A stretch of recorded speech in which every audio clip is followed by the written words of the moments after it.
So here's a fun little party trick. I'm going to remove the fuel cap from the E30 here.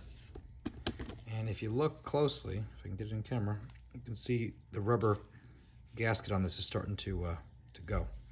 So I bought a replacement cap, but you can see it's not identical. It's also not a genuine part. You can see there's a rondelle on one and another one. But the gasket on this one is perfect. So what I can do is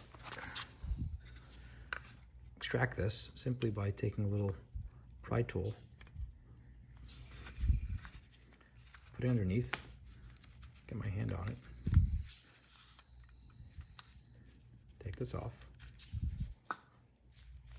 okay, and do the same thing for this one. Now there we go. You don't want to get stuck on, there's a metal piece underneath here. Come on, you can do it. This video would take 10 seconds to show.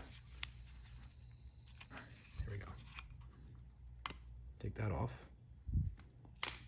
Put the new one on.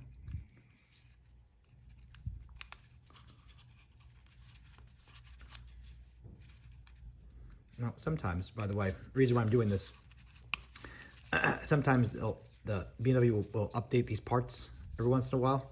And so even though it'll be the new part number, they'll supersede it with something else in a different design. But I want to keep the old design on here, but I want to have a new gasket on there for the ceiling. So now it'll work perfectly fine. The next thing I need to do is replace this cracked gasket, which I'll do next. Hold on.